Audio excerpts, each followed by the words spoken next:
Morning. Welcome to Golden Gate Center for Spiritual Living. Come on in and sit down. I see we still have people coming in the lobby there. And welcome to all those of you who are joining us online this morning. I'm Reverend Mary Marie Shelton. I am the community spiritual leader here at Golden Gate Center for Spiritual Living, and that's where you've landed this morning. So if you're here for the first time, welcome. We're glad that you're with us. If you're back, good to have you with us once again. And so as we begin, one of the first things that we do is we make sure that we welcome each other. So you may have had a few conversations already this morning, but what I'm going to invite you to do now is stand up, walk around, introduce yourselves to people you don't know, welcome those you haven't seen in a while, and just generally make each other welcome. And for those of you online, give yourself a hug.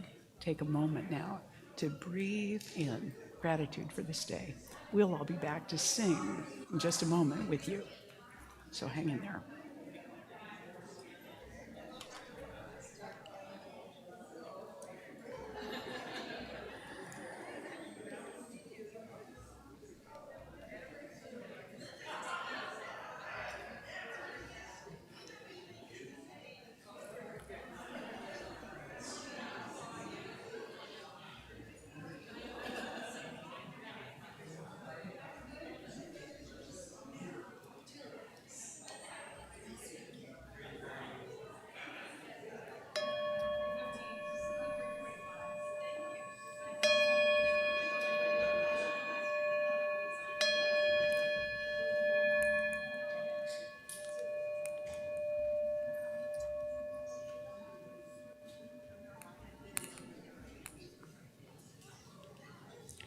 So this morning, we have a slightly unusual situation, which we do from time to time, which is that we have 4 different musicians this morning because I needed to regroup from some that we had before. So these are all people that you've heard before. They're songs that you've sung before, and each one of them is special to us in their own way.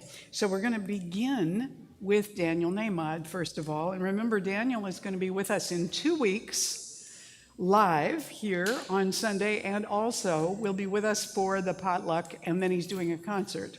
So I'll tell you more about that later. But let's get ready now. Please stand and get ready to sing with Daniel Nahmod, My Soul is Welcome Here. Good morning, Golden Gate. It's Daniel Nahmod again. How's it going? You doing okay? Good. I'm glad to hear it. Ready to sing with me? Yep. Here we go.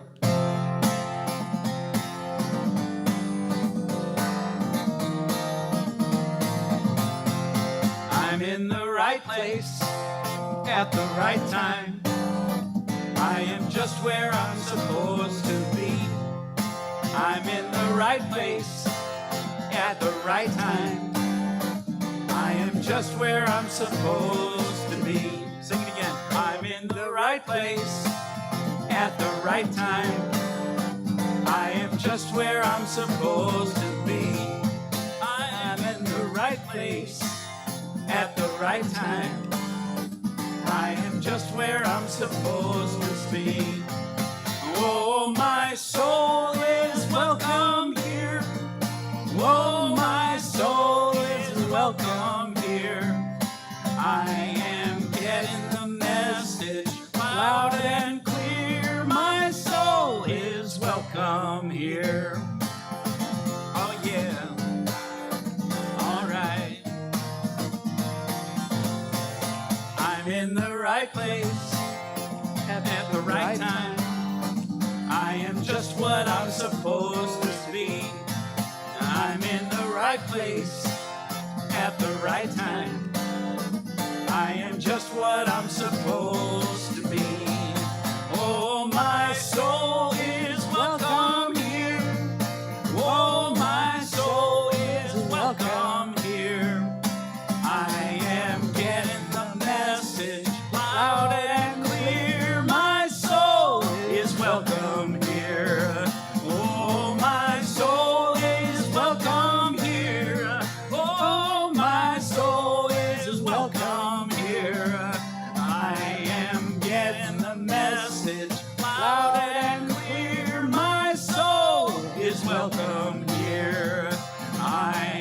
I'm getting the message loud and clear. My soul is welcome here. Thank you. Nice job singing. Thank you, Daniel. See you in a Good few morning. minutes. Give yourselves a hand. That was really nice. You know, you're getting to know. No, I mean it. Clap. Yay! Very good. Well done. Yes, pat yourselves on the back. That was lovely. So this is a time to go ahead and silence your cell phone so that it doesn't disturb you or anybody else in the process of our morning. And we're prepared now to come to center. So we've done the greetings. We've made our voices heard in the room together as one. And now, as one, we go inward in consciousness. So I'm going to invite our prayer practitioner of the morning, Leslie Giannetti, up to do our opening for us.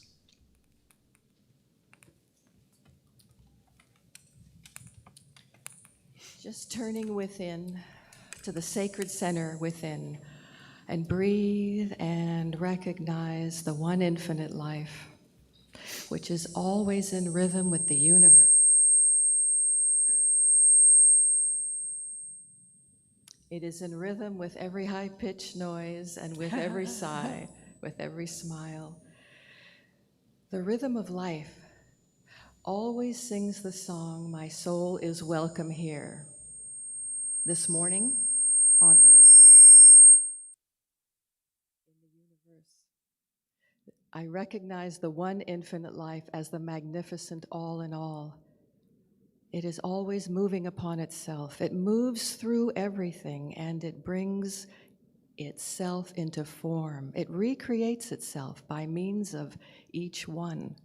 So I speak my word for each one, and I claim an opening in consciousness for a deep and resonant realization of the rhythm of life, which is always seeking greater self-expression, which is always seeking to reflect itself out into the world.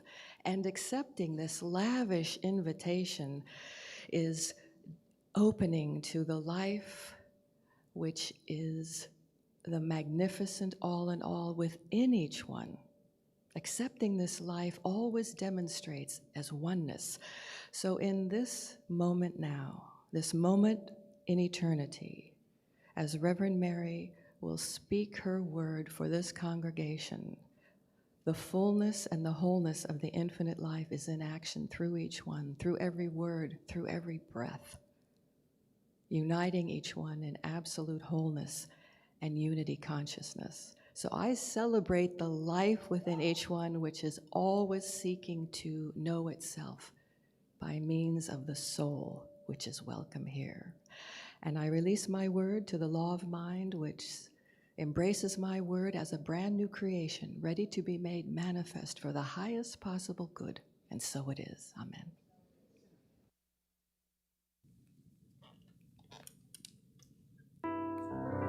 You will do amazing things with the choice each new day brings, and with every step you take. Bless the progress that you make. The reason you live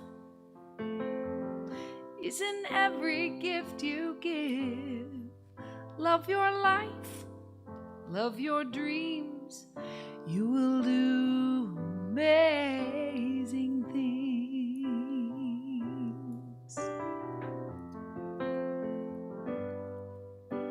Amazing, amazing. You will do amazing things. Amazing, amazing. Yeah, you will do amazing things. Yeah.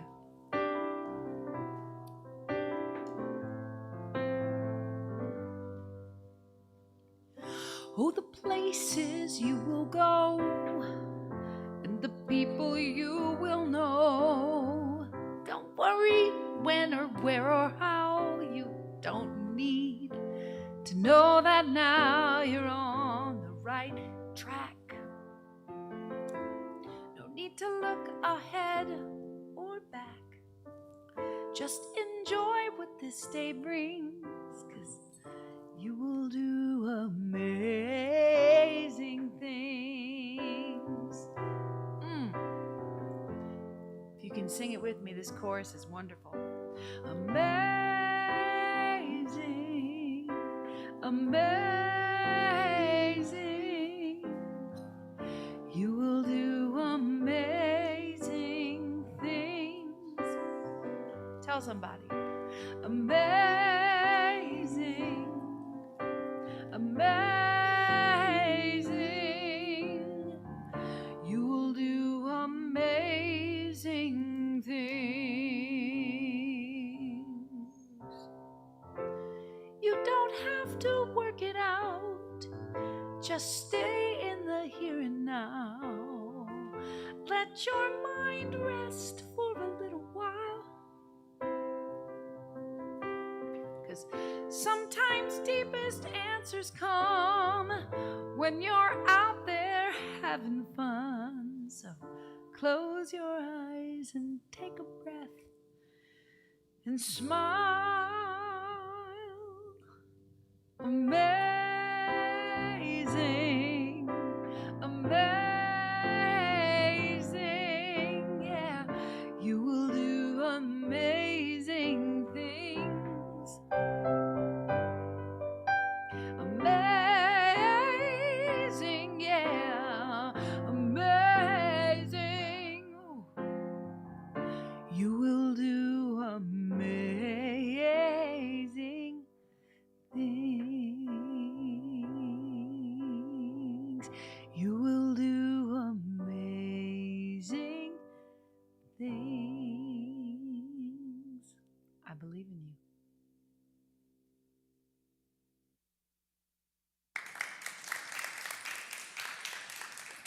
That was Amy Steinberg. Always happy to welcome her back. Amy always seems to have so much fun with her songs. I love that. New year, new theme, a grand rising. That's what we want to call forward in our experience in 2024. And in this month of February, although this is an odd image, the theme is divine discontent. Now this image represents something from the movie The Matrix, where the lead character is offered the red pill and the blue pill. If he takes the blue pill, his life will go on just like it always did. He get to do whatever he wants and believe whatever he believes. If he takes the red pill, then he's going to discover what's really true about reality, and it's going to be very unsettling. The hero decides to take the red pill. Divine discontent is something that propels us forward to make choices because we feel that we must have a change, that something is calling to us, that something is pulling or pushing at us, and we don't feel quite right about either how we are or how our life is or how the world is, and we become inspired and even driven sometimes to make new choices, to do different things. This is just a few days before Valentine's Day, and usually, every year at Valentine's Day, I do a vows renewal ceremony for anybody that's in a committed relationship. But in thinking about that this year, it seemed to me that I wanted to do something more, something different than that. To look into love itself. You know, why all of a sudden do we reserve this one day out of the year and say that it has to be about romantic love, it has to be about committed couples, it has to be about all of that stuff? And the question that arises usually is, why is love so messy? Why is it not the way it's depicted, the way it's supposed to be? Why is it so difficult and so much trouble? So what I'm looking into is, right now, why love is messy. And some of it has to do with communication with each other. So in a couple relationship, one night a little bit before Valentine's Day, Celeste had a dream about a beautiful necklace. And when she woke up, she told her husband, Edward, I just dreamt that you gave me a beautiful pearl necklace for Valentine's Day. What do you think it could mean? He said, Well, I guess you'll find out on Valentine's Day. So finally, Valentine's Day arrived, and Celeste was really excited to see what was going to happen. She was looking forward to her gift, and Edward handed her a beautifully wrapped little package, and she excitedly unwrapped it. And inside there was a small box, and in the box was a small book, and the title of the book was The Meaning of Dreams. Edward's memorial was held the following week. There are difficulties with the way that we communicate with each other, and it isn't just about couples. It's with our siblings, it's with our friends, it's with our family members or other people's family members, it's with our teachers, it's with our life experiences. So we get lessons in love throughout our lives that give us mixed messages about what to expect from it, and what to expect from other people, and what to expect from the world. We first get our very first lessons at home, in our families. Are our families happy? Are they thriving? Are they successful in their communications?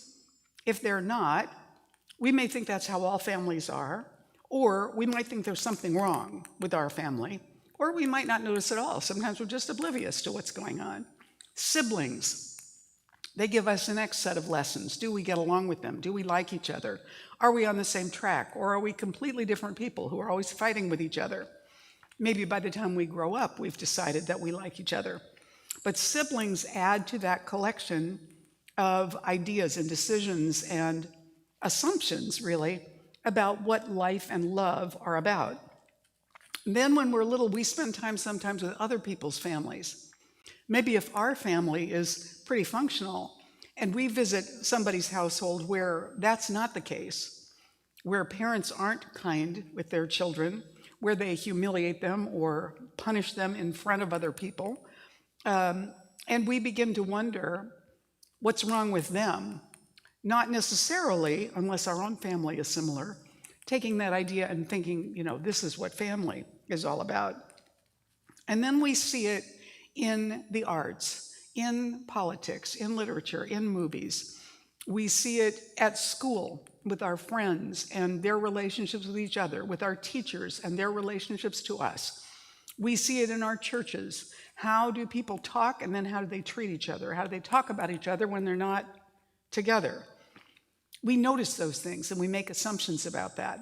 We look at the world situation and our own personal experiences in work, in love relationships, with other people, and with the larger world, and we make decisions about it. So we have these mixed messages. Is love challenging, difficult, and unsatisfying?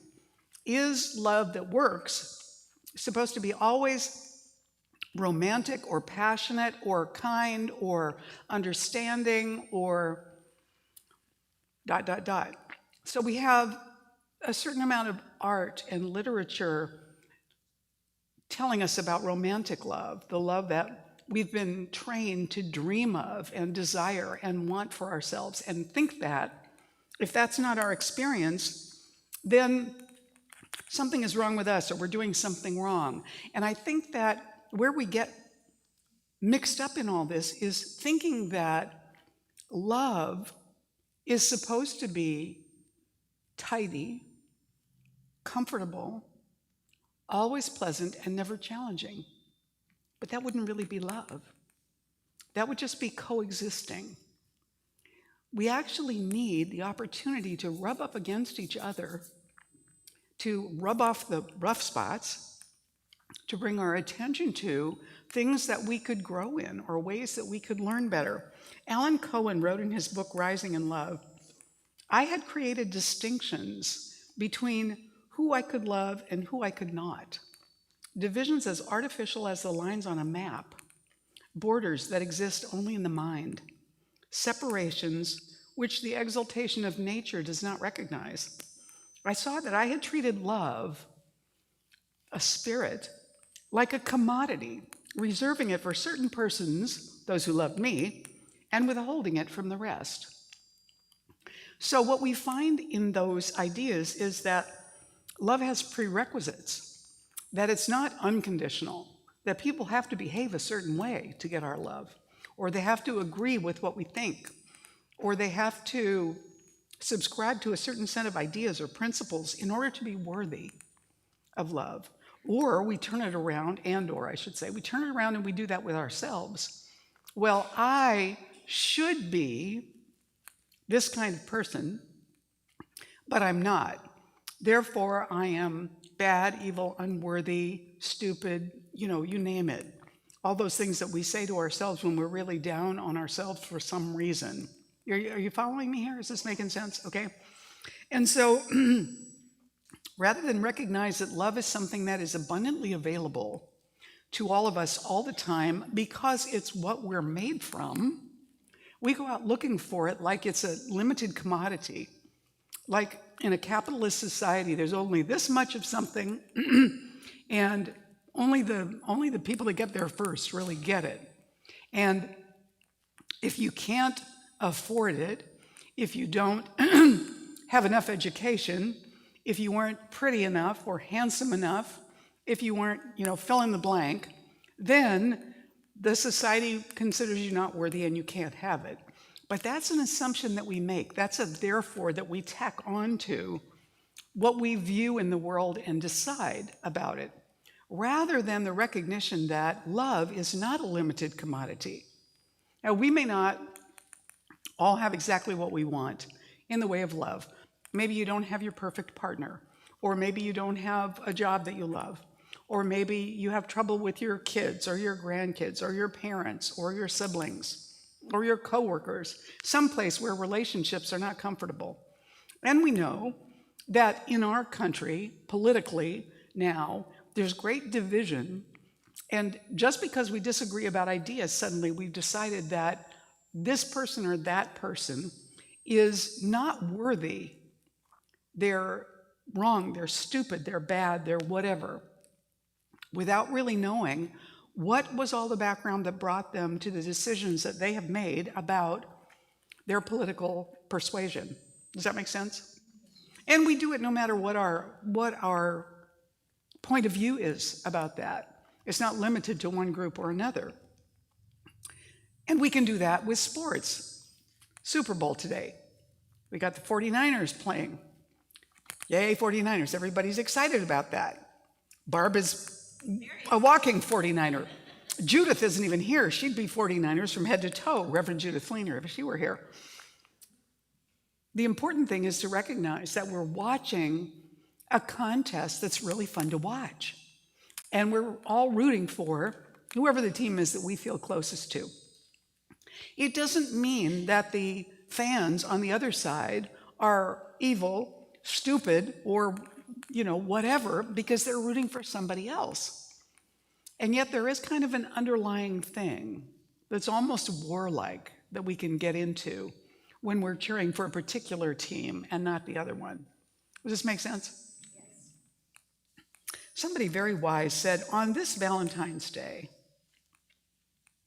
open the eyes of your heart to see the evidence of God's love all around. Wait in silence, simply witnessing, without critique. Gradually take all of it in. Welcome what is. Ask your inner witness where it sees love in this moment, and let your heart see that you are part of the divine reality of love. As I was sitting backstage preparing myself for this morning, I was thinking, each one of us is God's Valentine to the universe. Each one of us is a living, breathing, walking expression of love in a very unique package, in a very particular way. We look around at Valentine's Day thinking that it's our job to make sure that not only do we wish others a happy Valentine's Day, but that we get wished a happy Valentine's Day, that love comes to us, rather than recognizing that it's already here. We're not lacking it. We're here to be divine distributors of that love, and also to receive graciously the love that comes to us and take that in. But instead, we've created a situation with this holiday where a lot of people go around feeling needy and less than and feeling like they're missing something or they don't have something that they want or they need. It's unfortunate because it blocks us from opening to the love that we are and the love that is all around us, available to us already. Look at the tulip tree out here. Can you see this tulip tree? Outside, I know you online cannot see it. You'll have to take my word for it. Out there's a beautiful pink tulip tree that has started blooming because we're in California. And even though it's February, as far as that tree is concerned, it's spring. So that is a piece of love offered to us as beauty. Do we notice it? Do we appreciate it? Do we take it in? That's a huge gift right there. How many of us even noticed it this morning before I pointed it out? I wasn't actually asking for hands, but great, good for you. Yeah.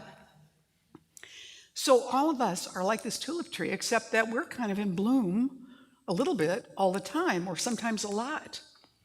And being able to give out and allow the love to come out of us is part of what's important. Now, I do want to say, too, that I recognize for us as women, those of us who are women, this is a tricky thing sometimes.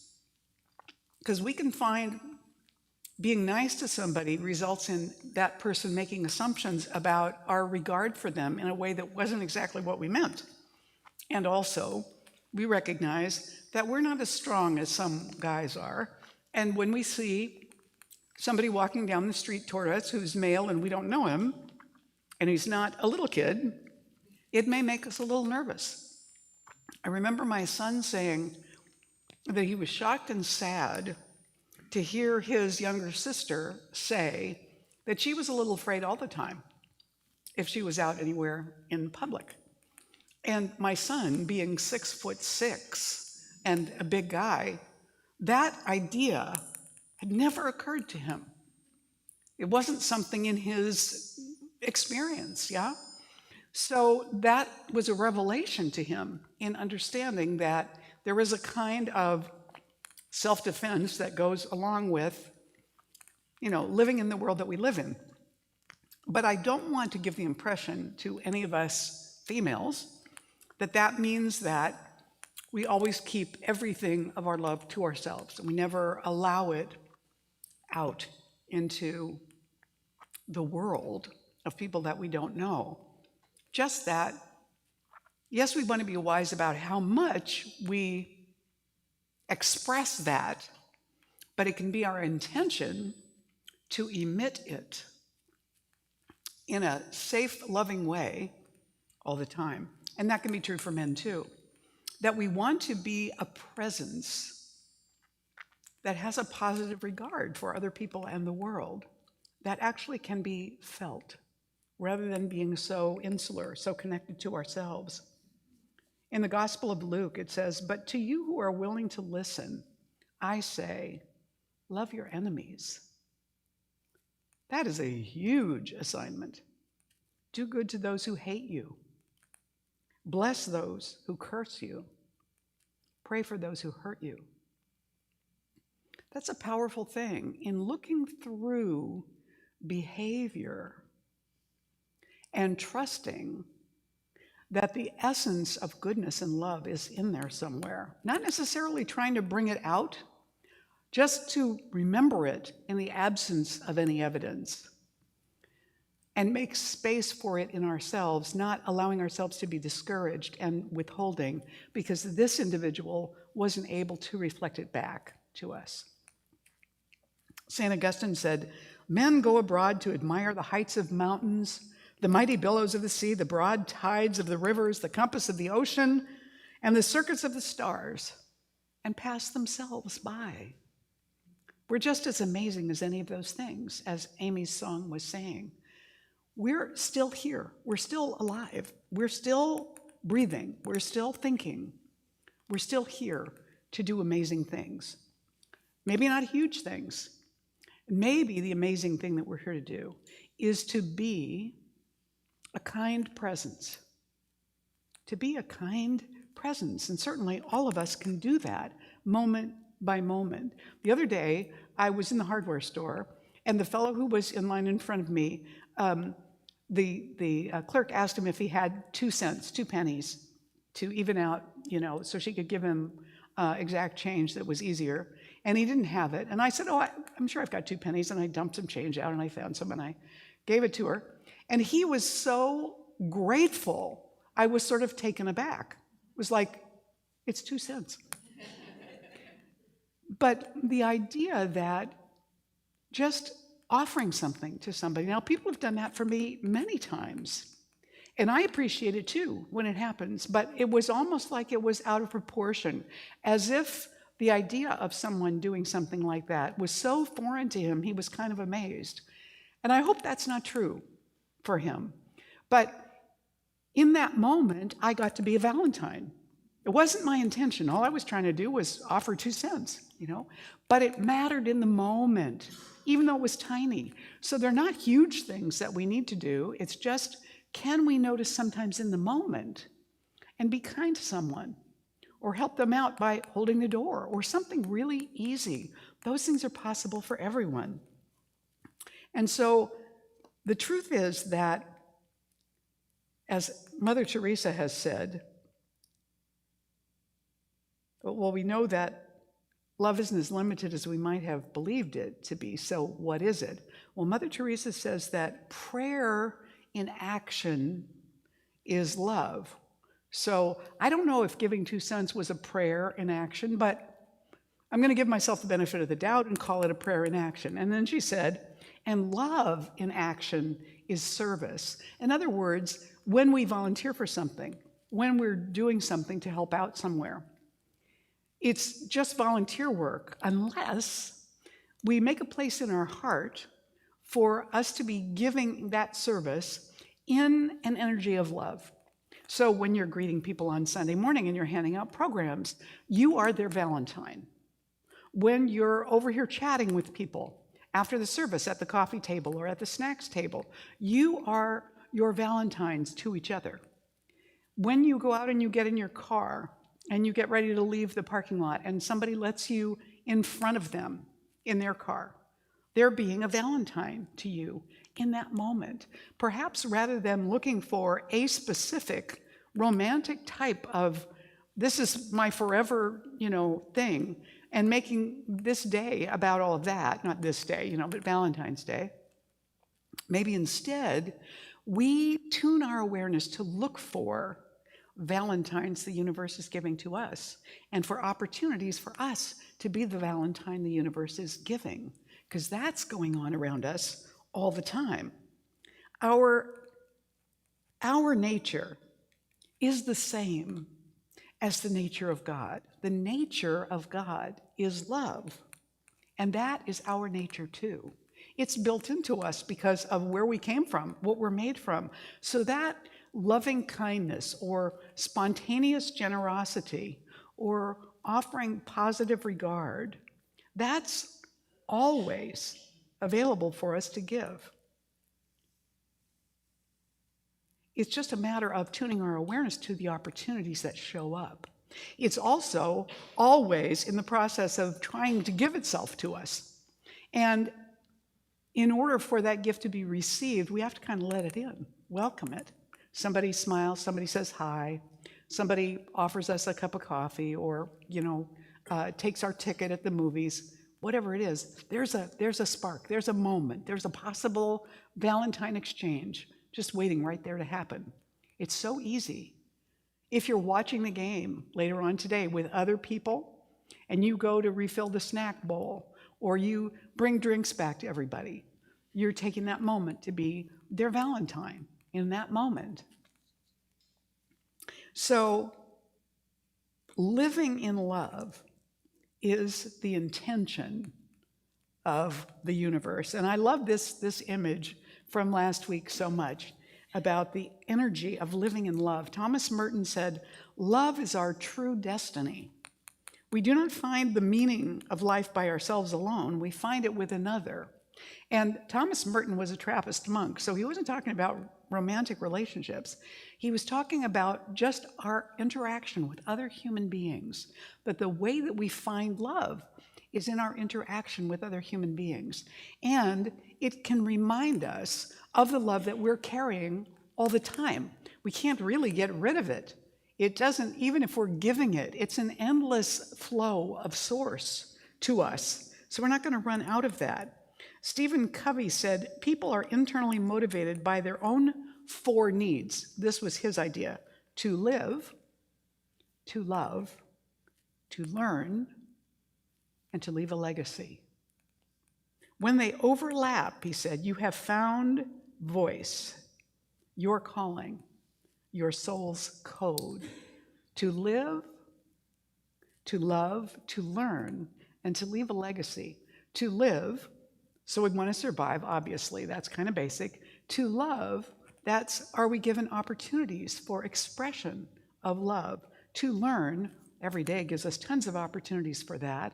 And to leave a legacy, in other words, to have made enough of an impression on some other person in the world that they remember us after we're gone, that they remember something that we did for them that was especially helpful or loving. And it isn't like a legacy that has to last forever, but it is a legacy that in some cases we can use to empower good in the world if we have the capacity and we want to do that as well. I said last week that I grouped the qualities of being I wrote about in my book. There are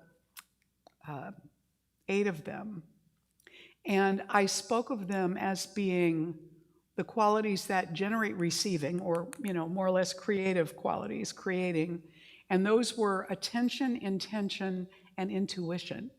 What we give our attention to, what we intend to do out of that attention, and the guidance we receive through our intuition, those are the creative things that are engaging with us in order to bring something new into the world. The creative law pays attention to our attention, where's our focus, to our intention, what do we want to experience from that, and to the guidance that it gives us as a result of that. And then we have 3 qualities that are the sustaining qualities. How do we continue with something?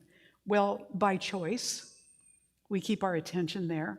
By practice, coming back again and again to what we want to experience and feel like, or give and feel like, and gratitude for the intuition, for the focus, for the practice itself. And then lastly, the releasing qualities, which have to do with trust and surrender, that we let go of trying to make something a certain way. We let go and let God.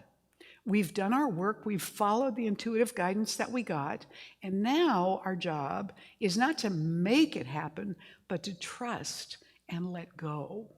And so we trust and let go to the creative law. So in the moment, when we express a kindness or we do something nice for someone, we are trusting the universe that that gift will be received, even if we don't see any evidence of it. I've sometimes told the story of my son at age 15 saying to his little sisters in the back seat of the car, indoor voice, and then saying to the youngest one, and when we get into the restaurant, Jesse, then you really need to use your indoor voice. And his dad told me this had happened because he was up north in Seattle area at this time with his half-sisters and his dad and stepmom. We were in a conversation on the phone. His dad told me this, and I just laughed. I said, here's a kid who didn't know he had an indoor voice until this year. Who knew he ever heard us when we said that? And yet here he was passing it on. This was, like all of us, an impression that was made. So for good or not, he's carrying his parents forward, as we all do. But here's the thing about leaving a legacy. We don't always know that something we've done has made a difference. But we're not necessarily doing it so that we know that. We're doing it because it gives us a feeling of the love that we carry to do that, to give that forth, and to be in that place. Ernest Holmes wrote in Ideas for Living, love creates tolerance and human understanding, without which we become really divided against ourselves and without which we almost unconsciously become filled with criticism, condemnation, and false judgment.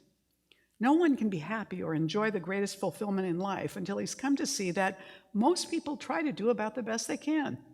And when we're able to reach out beyond the indifference and the coldness of life and reach through all intolerance and unkindness, only then do we meet that divine center which is forever established within every person. So when we reach out to meet that divine center and we don't see a reflection of it coming back to us from the other person, nevertheless, it is expanded in us because we made that choice. So more of it rests with us.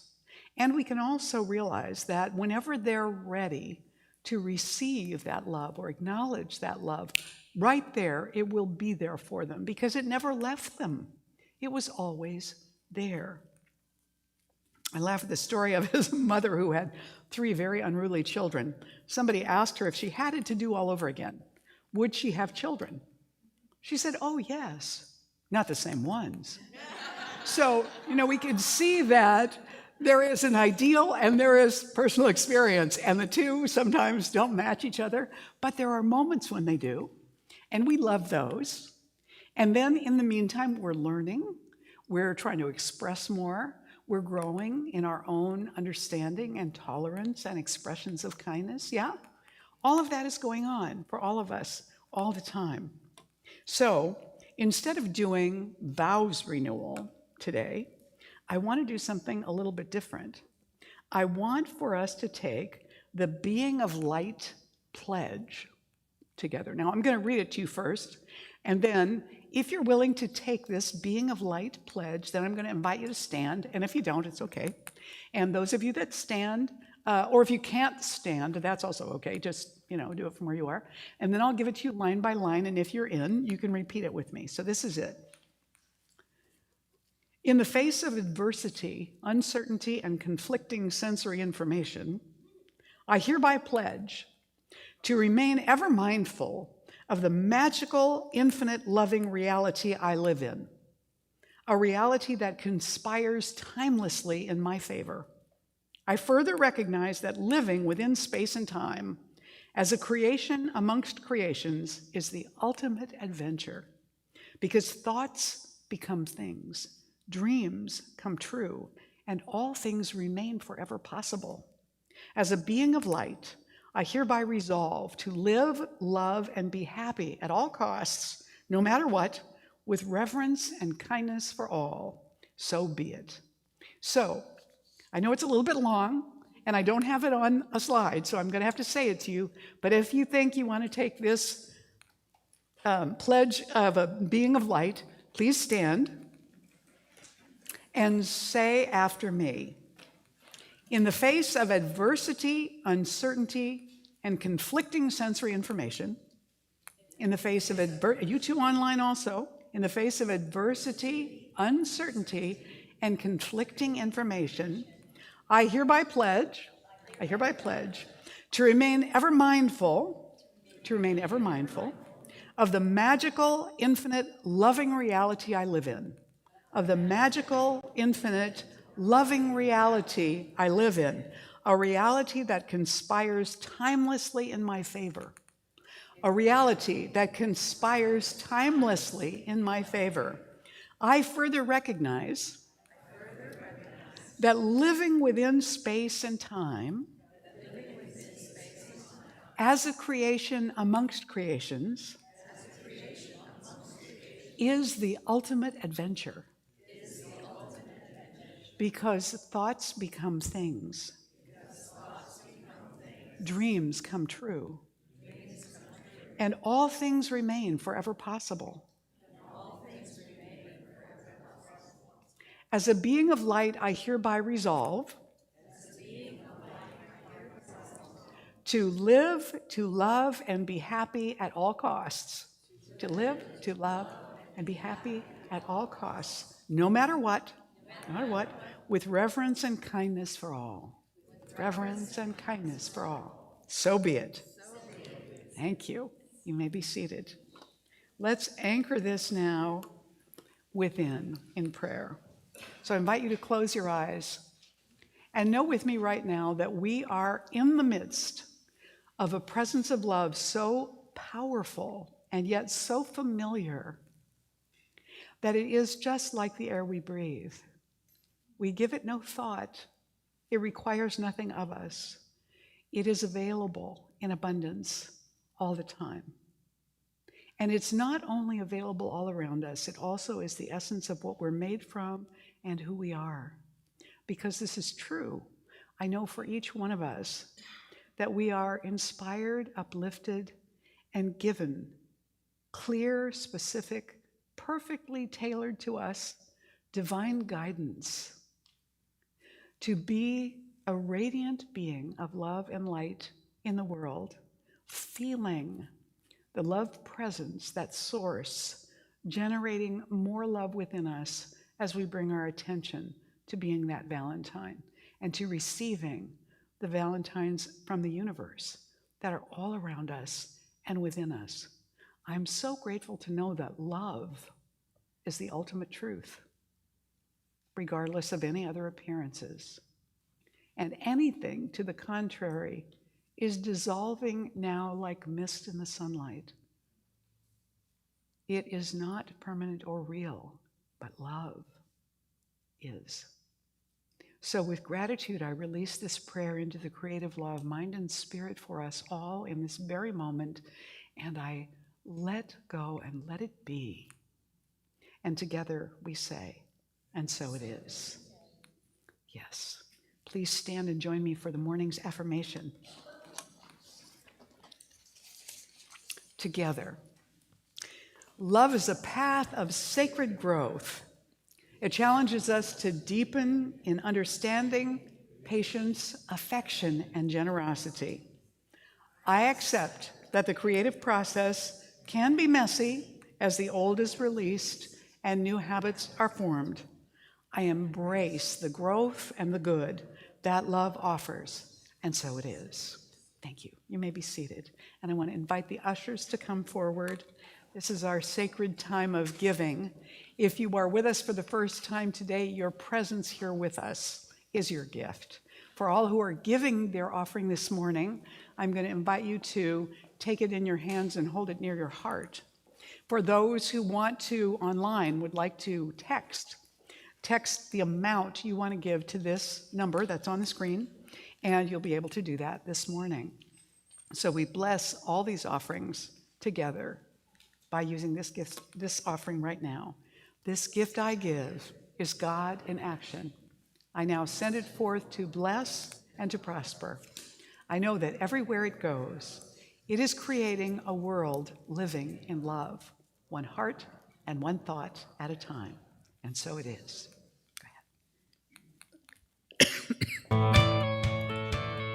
Gonna take in this life wide awake. Open my eyes and my heart to the world in brilliant new ways. Watch all the colors combine and explode. Let them fill in the cracks and the unfinished parts of my soul. Here I go. I release all my secrets and all my pain. Hold to the truth made of a bond stronger than my chains. Free my spirit. Let go of my pride.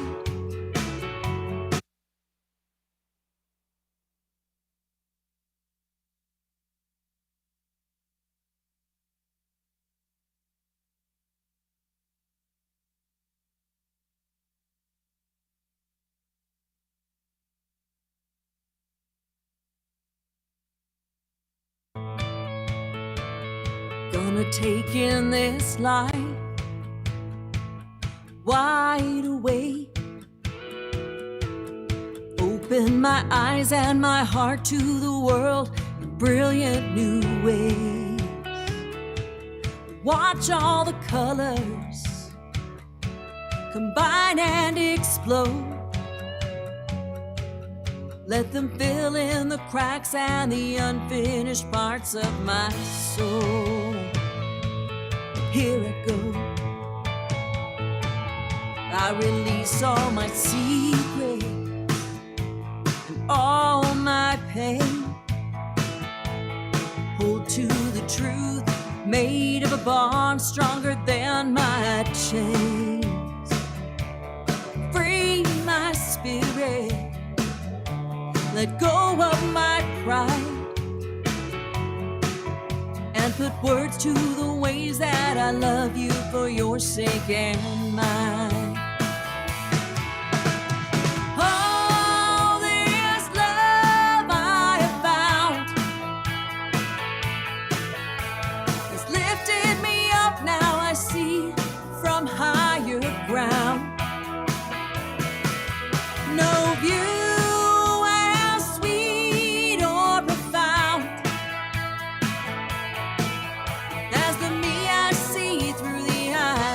this love I have found. I stand on goodness like a rock. Hold out my hand to my brothers and sisters and help them stand up. Thank you, struggle. You know you made me strong. With every breath I am sure I am clear. I know I belong. Oh, this love I have found has lifted me up. Now I see from higher ground. No view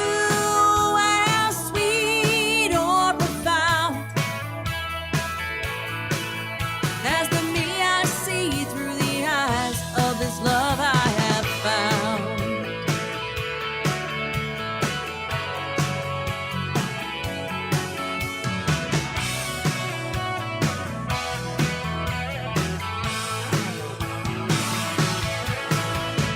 Oh, this love I have found has lifted me up. Now I see from higher ground.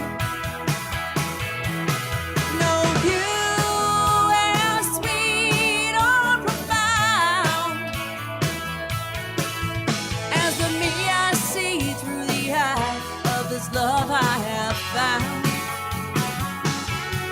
See me through the eyes of this love I have found.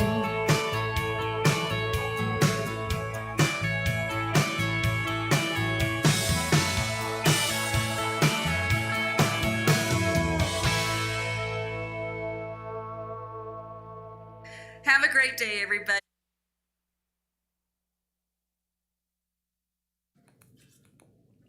So we do together on behalf of Golden Gate Center for Spiritual Living, send this offering that we have received out into the world to bring the eyes of love everywhere that it goes and let people realize that just because love is messy doesn't mean it isn't on the right track. And so it is.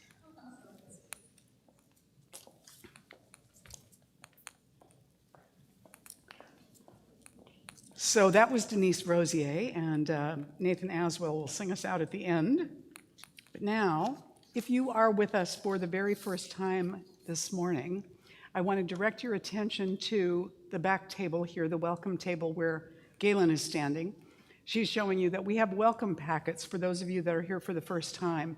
And inside the welcome packet is a blue card. If you fill that out and give it to her, then she's going to give you a little book as our thank you for being here this morning, and also as our, hopefully, enticement and invitation to come back and be with us in the future. For those of you online, you can also request one of these little books if you happen to be with us for the first time. Just send an email to administrator@ggcsl.org and request a copy of Nourishing Thoughts. And then we'll have to figure out your address and so on, but we'll get there. I want to also thank everybody who came in to make this morning as wonderful for us as it has been, setting things up, getting everything ready, making sure the room was at least tolerably warm. And I want to thank Leslie, our morning practitioner, for this beautiful altar. We're celebrating the Chinese New Year that just began, I think, yesterday. And it is the year of the wood dragon, which is kind of a mystical, wonderful thing. You have to look it up and find out more. Oh, let's applaud for everybody. Thank everybody. Yes. Now, I have been preparing to teach a new member class starting today, but I have one person signed up for it. So I think I'm going to meet with him online and we'll reschedule because I want to be able to put it on a date for people who want to become members that they can actually attend the meetings. And one came up to me last week to let me know that she's been waiting for a series that actually worked for her and it hasn't happened yet. So we're working on that, but that will come about. Leslie, I want to invite Leslie up right now so she can tell you a little bit about this workshop that is coming up next Sunday. Well, this workshop for spiritual mind treatment is definitely going to be focused on a practical application for your own personal life and asking a question, what do I want to change about my life?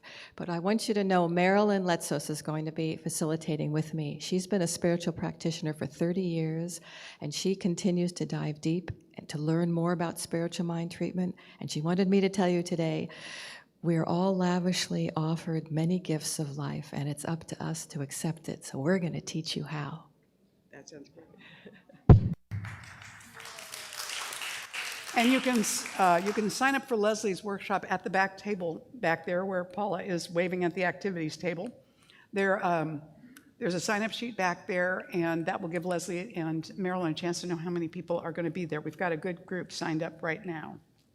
Also, on the last Sunday of the month, Daniel Nahmod will be here live with us doing the music in the Sunday morning service, and then he's going to give a concert. We'll do a potluck lunch, so you can sign up for what you want to bring. I did that this morning myself. There are sign-up sheets back there. We didn't do a sign-up sheet for cleanup.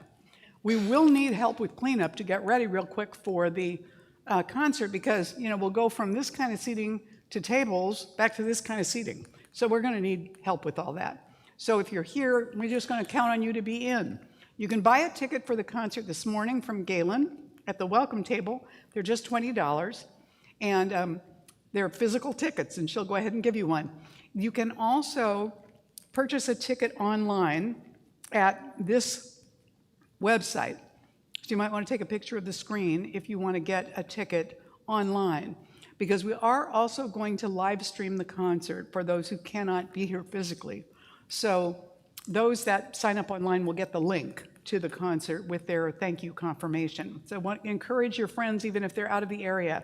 If they know anything of Daniel Nahmod, they may very well want to hear him on the 25th. And I am teaching financial freedom. I have been getting ready for this for a while and going through the workbook, and it's very interesting how things are presented in the workbook. So I'm looking forward to that. That class begins the last Tuesday of the month on the 28th, which would ordinarily be the last day of February, but this is leap year. So it's the day before leap day, the 28th, and it's going to be an 8-week class on Tuesday nights from 6:30 to 9:30 on Zoom. So you can sign up for that also at the activities table back there. And there are flyers back there for that class and also for Leslie's workshop, as well as the ones you got this morning for the concert. All right. I want to remind you that prayer is always, always, always available. You can call our inspiration line to hear a prayer 24/7. You can go to our website and go under resources and request prayer right from the website. You can put in a prayer request into the prayer box on the practitioner table on Sundays, or best of all, you can get a prayer right here before you go home with our practitioner on duty this morning, Deborah Paul. So stop at the table. If Deborah's not there at that moment, she'll be back because she will have taken somebody to pray with them. So just hover there. And of course, we have coffee and cookies over here that you can entertain yourself with until she's available also. So now we come to the end. Let's stand and join me in the benediction and the closing song. So together we say, I now walk, so that whoever walks beside me dwells in the presence of God, and whoever places a hand in mine is lifted, and whoever thinks of me is illumined with God consciousness, for Spirit and all people and I are one eternally. And so it is. And this is Nathan as well for our closing. Thanks very much, everyone, for being here this morning. I'd like to take us out with an up-tempo version of a song we sang together last December. Daniel Nahmon's Higher Place, Up, Up, Up.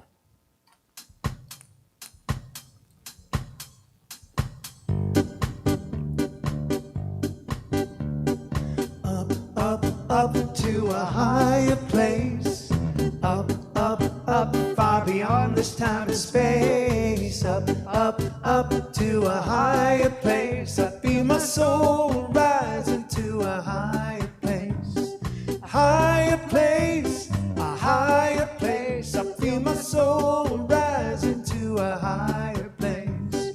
Higher place, a higher place. I feel my soul rising to a higher place. No more forward, no more backward, no more spinning around and around. My life is moving ever outward. My feet are leaving the ground. Up, up, up to a higher place.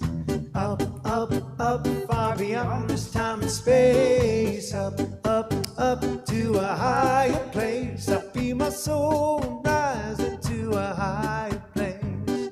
Higher place, a higher place. I feel my soul rising to a higher place.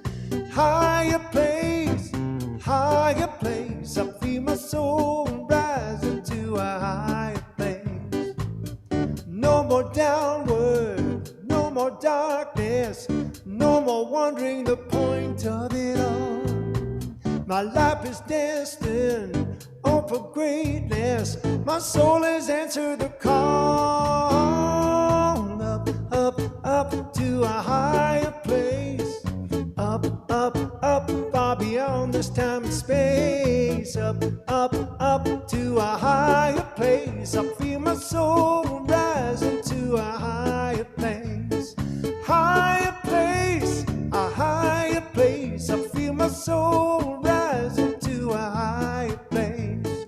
Higher place, a higher place. I feel my soul rising to a higher place. Feel my soul rising to a higher place. Feel my soul